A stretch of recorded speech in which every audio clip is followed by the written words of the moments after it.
जो जीव सोमवार का व्रत करता है, सोमवार के दिन व्रत रखकर जो महादेव का जल से अभिषेक करता है, मैं आपको बता दूं, अभिषेक सभी लोग करते हैं, लेकिन किन्हीं किन्हीं को अभिषेक की विधि नहीं पता।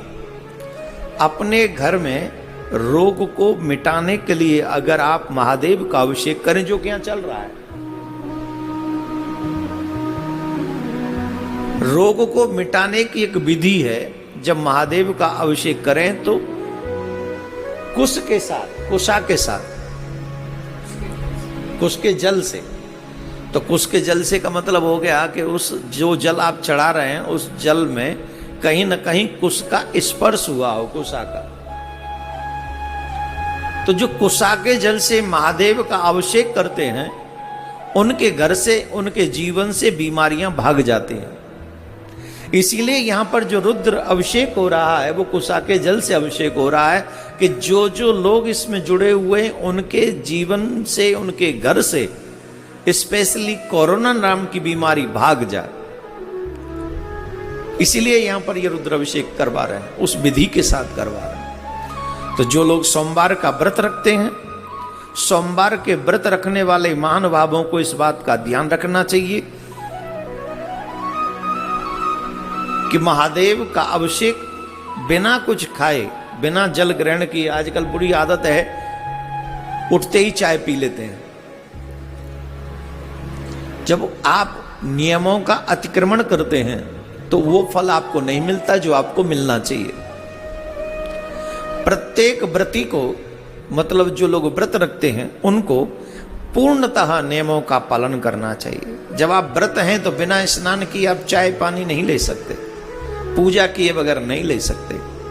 तो सोमवार का व्रत रखने से पहले ये ध्यान रखें, सुबह उठे, स्नान करें और सबसे पहले शुद्ध पात्र लें, पात्र में जल भरें, संभव हो सके तो गंगा जल भरें और गंगा जल लेकर उस पे कुश का स्पर्श कराएं या उसमें ही कुश रखकर फिर अभिषेक करें और फिर बेलपत्र चढ़ाएं। बेलपत्र चढ़ाने का बहुत बड़ा महात्म्य है। दो ही देवता ऐसे हैं जो बड़े आसानी से प्रसन्न हो जाते हैं। बहुत सरल पूजा है इन दो देवताओं की, एक तो शिव जी की और एक नारायण की। हमारे ब्रज में तो संत कहते हैं चढ़ाए के पी लो और दिखाए के खा लो, ऐसे देवता हैं। नारायण शालिग्राम के रूप में है और महादेव शिवलिंग के रूप में है। तो दोनों का अभिषेक करो और वो जल पी लो और दोनों को भोग लगाओ, खा लो। तो इतनी सरल पूजा है इनकी, तो दोनों की। तो बेलपत्र से महादेव प्रसन्न हो जाते हैं और तुलसी दल से शालिग्राम प्रसन्न हो जाते हैं। दुनिया को सोना दे दो, चांदी दे दो, ये दे दो, वो दे दो, गाड़ी दे दो, बंगला दे दो, सब दे दो, इसके बाद भी हैप्पी नहीं, अनहैप्पी है। और महादेव को बेलपत्र चढ़ा दो, प्रसन्न हो गए। महादेव ने एक बात कही है, जब भी कोई जीव मेरे मंदिर में आता है और पहली बार जब कहता है हर हर महादेव, तो मैं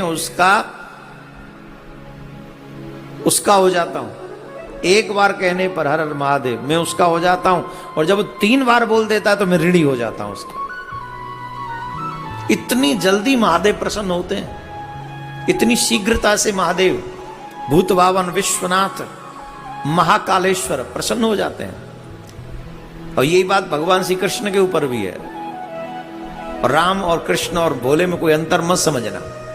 यहां शिव कथा हो रही है इसलिए शिव महात्मा की चर्चा हम यहां कर रहे हैं। 3 बार कृष्ण कृष्ण कहने पर कृष्ण ऋणी हो जाते हैं। 3 बार महादेव कहने से महादेव महादेव महादेव महादेव ऋणी हो जाते हैं। बेलपत्र चढ़ा दे तो बड़े प्रसन्न हो जाते हैं। तो सोमवार के व्रत में अभिषेक करने के बाद बेलपत्र चढ़ाकर गंगा जल से अभिषेक करें और गंगा जल से अभिषेक करने के बाद में बेलपत्र चढ़ाएं